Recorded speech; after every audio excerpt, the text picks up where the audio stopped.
नमस्कार दोस्तों, मैं आशित त्यागी युग करवट यूट्यूब चैनल पर आपका स्वागत करता हूं।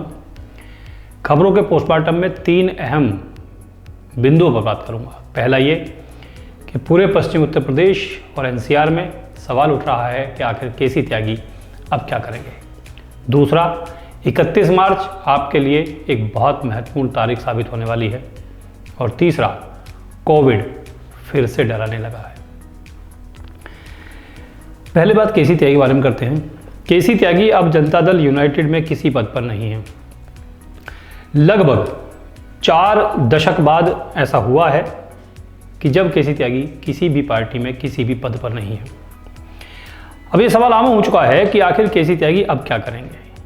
वे राजनीतिक संन्यास लेकर घर बैठ जाएंगे या फिर कोई नई पारी खेलने की तैयारी चल रही है। पश्चिमी उत्तर प्रदेश में केसी त्यागी के चाहने वालों की संख्या बहुत अधिक है। इस क्षेत्र में शायद ही कोई ऐसा गांव हो, कोई ऐसी जाति हो जहां केसी त्यागी का वर्चस्व नहीं है। वो इस क्षेत्र के सर्वमान्य नेता हैं, इसलिए हर किसी की नज़र केसी त्यागी पर टिकी हुई है। केसी त्यागी का जन्म 10 दिसंबर 1950 को गाजियाबाद के मोरटा गांव में एक साधारण किसान परिवार में हुआ था। शिक्षा के दौरान ही वो राजनीति में आए और जेपी आंदोलन से जुड़ गए। वहाँ से चौधरी चरण सिंह के संपर्क में आए, फिर शरद यादव और मुलायम सिंह यादव से रिश्ते बने। मात्र 27 साल की उम्र में वर्ष 1977 में भारतीय युवा जनता पार्टी के महासचिव केसी त्यागी बना दिए गए थे। वर्ष 1980 में गाजियाबाद निवासी ईश्वर त्यागी अपनी पत्नी के साथ बागपत जा रहे थे। बागपत में उनकी गाड़ी खराब हो गई। वहां दरोगा नरेंद्र सिंह से उनका कुछ विवाद हो गया। कुछ देर बाद नरेंद्र अपने साथियों के साथ लौटा और ईश्वर त्यागी की हत्या कर दी। आरोप ये भी है कि ईश्वर त्यागी की पत्नी माया त्यागी के साथ अभद्र व्यवहार किया, उन्हें निवस्त्र करके सड़क पर घुमाया गया। इस घटना के बाद पूरे पश्चिम उत्तर प्रदेश में जनता में आक्रोश फैल गया। सरकार के विरोध में लहर चल गई, लोग सड़क पर उतर आए। एक बड़ा जन आंदोलन हुआ और इस जन आंदोलन की अगुवाई में केसी त्यागी भी शामिल थे। अब तक केसी त्यागी पश्चिम उत्तर प्रदेश की राजनीति में स्थापित हो चुके थे। मुलायम सिंह यादव ने समाजवादी पार्टी का गठन किया। केसी त्यागी उसमें राष्ट्रीय महासचिव बनाए गए। समाजवादी पार्टी ने जेल भरो आंदोलन किया। गाजियाबाद में केसी त्यागी के नेतृत्व में लाखों लोगों ने जेल भरी, लाखों लोग जेल गए। कई दिन तक ये आंदोलन चला था।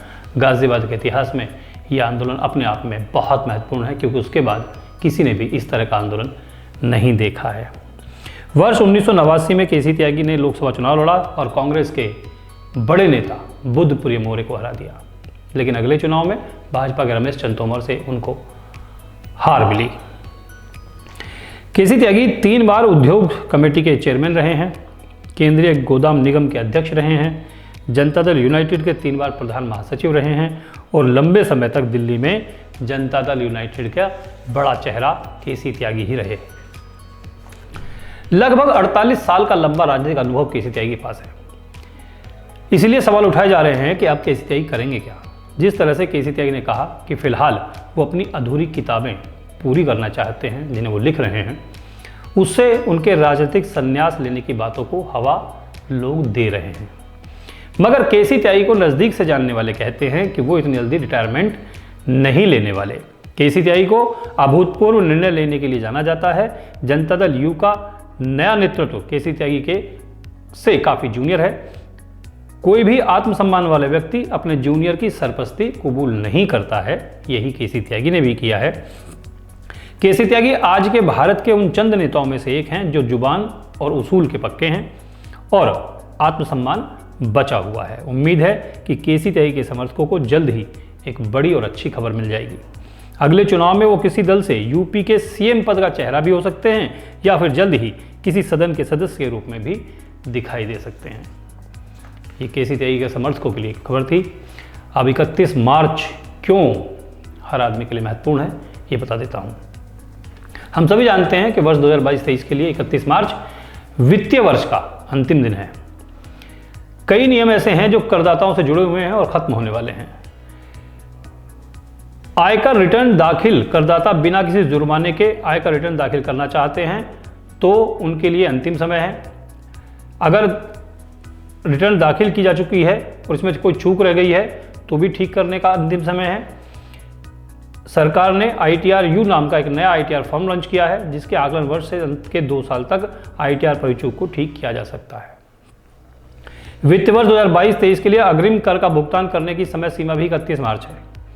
अगर एक वर्ष के दौरान निर्धारित अनुमानित कर 10,000 रुपया उससे अधिक है तो करदाताओं को उस वित्तीय वर्ष के दौरान अग्रिम कर का भुगतान करना जरूरी है। यदि ऐसा नहीं करते हैं तो आप मुसीबत में फंस सकते हैं। करदाता वित्तीय वर्ष में कर बचाने के लिए कई तरह के निवेश का सहारा लेते हैं। ऐसे में वित्तीय वर्ष 2022-23 के लिए लगने वाले टैक्स को बचाने का यह आखिरी मौका होगा।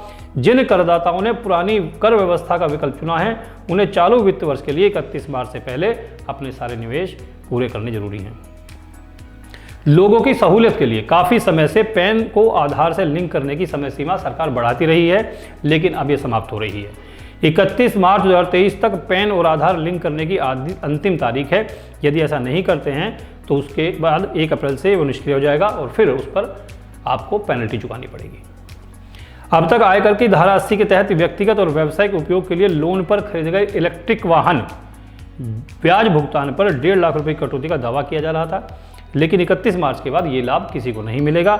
इलेक्ट्रिक वाहनों पर दिए जाने वाला ये लाभ 1 अप्रैल 2019 से 31 मार्च 2023 तक के लिए ही था। तीसरी और महत्वपूर्ण खबर, कोविड फिर से डराने लगा है। देश के कई राज्यों में कोविड के मरीजों की संख्या बढ़ने लगी है। सरकार चिंतित है। हम सभी जानते हैं कि प्रधानमंत्री भी इस मामले पर हाई लेवल कमेटी की बैठक कर चुके हैं। स्वास्थ्य मंत्रालय के मुताबिक बीते 24 घंटे में देश भर में कोरोना के 1805 मामले नए सामने आए हैं। इनमें पॉजिटिविटी दर 3.19 की रही और इस दौरान 6 मरीजों की मौत भी हो गई है। महाराष्ट्र में 24 घंटे में कोविड के 397 नए मामले आए हैं। दूसरे नंबर पर गुजरात है, वहाँ 303 मामले आए हैं। इसके बाद केरल का नंबर आता है, जहाँ 299 नए संक्रमित मरीज मिले हैं। कर्नाटक में 202, दिल्ली में 153 नए मामले आए हैं। केरल में 2 लोगों की मौत हो चुकी है। उत्तर प्रदेश, गुजरात, हिमाचल प्रदेश और चंडीगढ़ में एक मरीज की मौत अब तक हो चुकी है। उत्तर प्रदेश के लखीमपुर खीरी में 38 मामले सामने आए हैं। इनमें से 37 बच्चे हैं जो एक ही स्कूल के छात्र हैं। मितौली के कस्तूरबा स्कूल में 37 छात्राएं और स्टाफ के लोग कोविड से संक्रमित पाए गए हैं। इस जिले में एक्टिव मरीजों की संख्या 41 हो चुकी है। दिल्ली में संक्रमण दर 10% के करीब पहुंच गया है। स्वास्थ्य विभाग की ओर से जारी बुलेटिन में बताया गया है कि राजधानी में पॉजिटिविटी रेट 9.13 हो गया है। शनिवार को 4.98% संक्रमण के साथ 139 नए मामले सामने आए थे। ये दर लगातार बढ़ रही है। दिल्ली में रविवार को सरकारी अस्पतालों में मॉक ड्रिल की गई। लोक नायक जयप्रकाश अस्पताल, सत्यवादी राजा हरिश्चंद्र अस्पताल, संजय गांधी अस्पताल में मॉक ड्रिल हुई।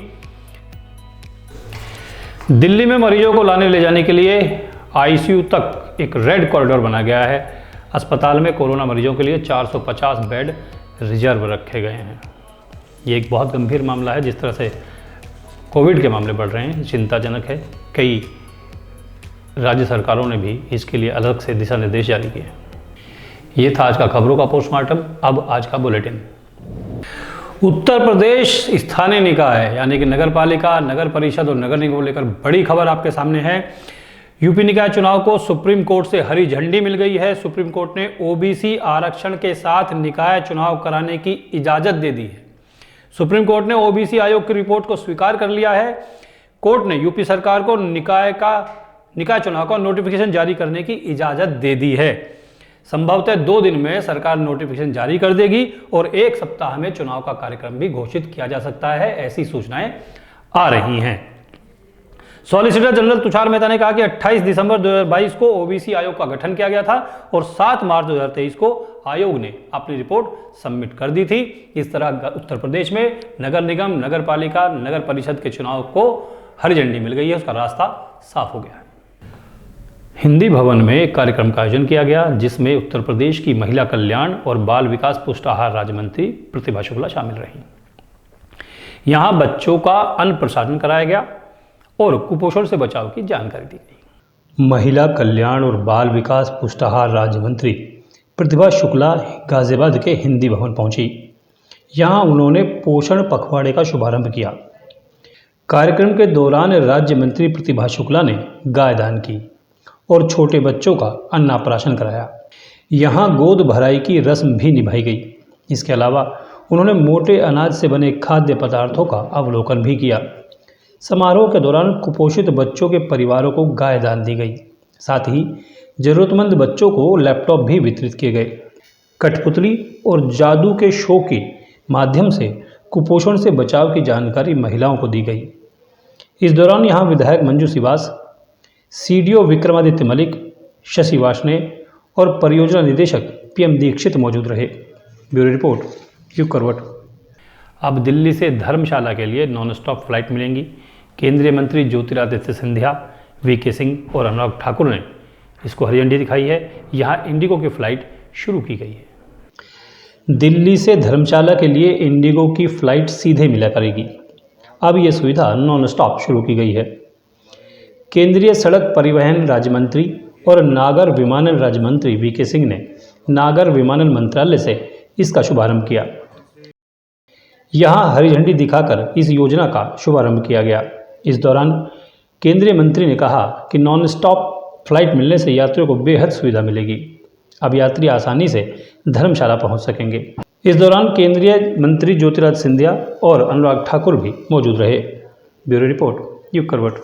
गाजियाबाद के शालीमार गार्डन से एक भाजपा नेता की पिटाई का वीडियो वायरल हुआ है। कुछ युवक और महिलाओं ने मिलकर नेता के कपड़े फाड़ दिए और लहूलुहान कर दिया। पुलिस ने कार्रवाई करते हुए शालीमार गार्डन चौकी इंचार्ज को सस्पेंड कर दिया है। 26/3/2023 को शालीमार गार्डन के क्षेत्र में सूचना प्राप्त हुई कि दो बच्चों के बीच विवाद हो रहा है। इस सूचना पर पुलिस द्वारा मौके पर पहुंचकर छानबीन की गई तो पता चला कि रिजवान अहमद और अब्दुल साबिर के बीच एक दुकान के स्वामित्व और किराए को लेकर विवाद था, जिसमें अब्दुल साबिर द्वारा सुनियोजित तरीके से भीड़ को एकत्र करके रिजवान अहमद के साथ मारपीट की गई। रिजवान अहमद से तहरीर प्राप्त करके अभियोग पंजीकृत कर लिया गया है। 4 अभियुक्तों को गिरफ्तार कर लिया गया तथा अन्य शेष अभियुक्तों की गिरफ्तारी के लिए दबिश दी जा रही है। गाजियाबाद स्थित 47वीं वाहिनी पीएसी में खेल प्रतियोगिताओं का शुभारंभ हुआ है। ये प्रतियोगिताएं 5 दिन तक चलेंगी। इसमें पश्चिम जोन की सभी वाहिनियों के जवान हिस्सा ले रहे हैं। गाजियाबाद स्थित 47वीं वाहिनी पीएसी में अंतर वाहिनी खेल प्रतियोगिता शुरू की गई है। प्रतियोगिता का उद्घाटन कमांडेंट सुधा सिंह ने किया। उन्होंने गुब्बारे उड़ाए और खिलाड़ियों से परिचय भी प्राप्त किया। यहाँ वॉलीबॉल, बास्केटबॉल, हैंडबॉल, सेपक टेकरा, योग और टेबल टेनिस की प्रतियोगिताएं की जाएंगी।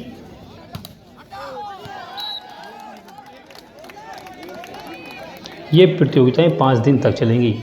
इसमें पश्चिम जोन की पीएसी वाहिनी हिस्सा ले रही हैं। ब्यूरो रिपोर्ट, युग करवट। अखिल भारतीय डॉक्टर अंबेडकर अधिवक्ता काउंसिल ने प्रदर्शन कर जिलाधिकारी को ज्ञापन दिया। इनकी मांग है कि सरकारी पट्टों और खरीदी गई जमीन के मामले में प्रशासन या सरकार दखल अंदाजी न करे। पट्टे की भूमि के क्रय विक्रय के समय डीएम की अनुमति लेनी पड़ेगी।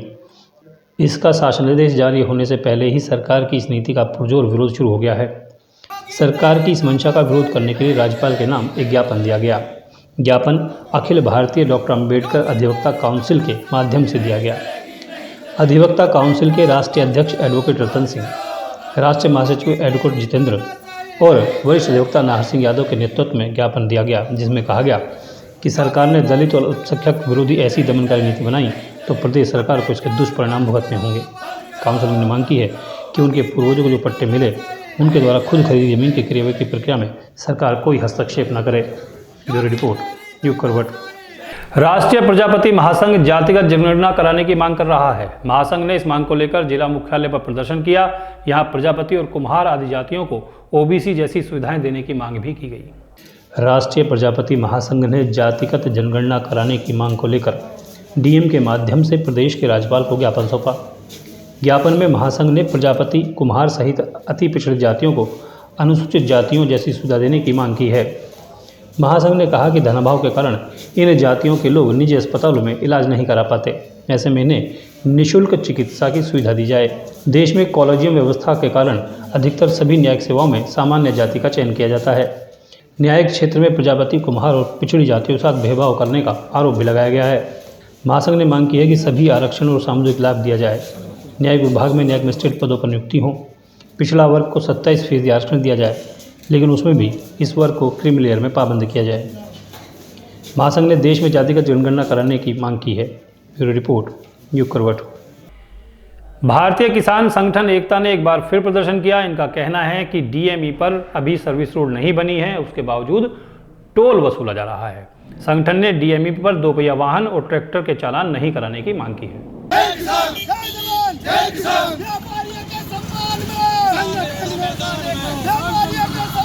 भारतीय किसान संगठन एकता ने प्रदर्शन किया। इन लोगों की मांग है कि दिल्ली मेरठ एक्सप्रेसवे पर ट्रैक्टर और टू व्हीलर चलाने की अनुमति दी जाए। संगठन के मुताबिक अभी तक दिल्ली मेरठ एक्सप्रेसवे का काम पूरा नहीं हुआ है। आसपास के गांवों में रहने वाले सैकड़ों ग्रामीणों के लिए समस्या बनी हुई है।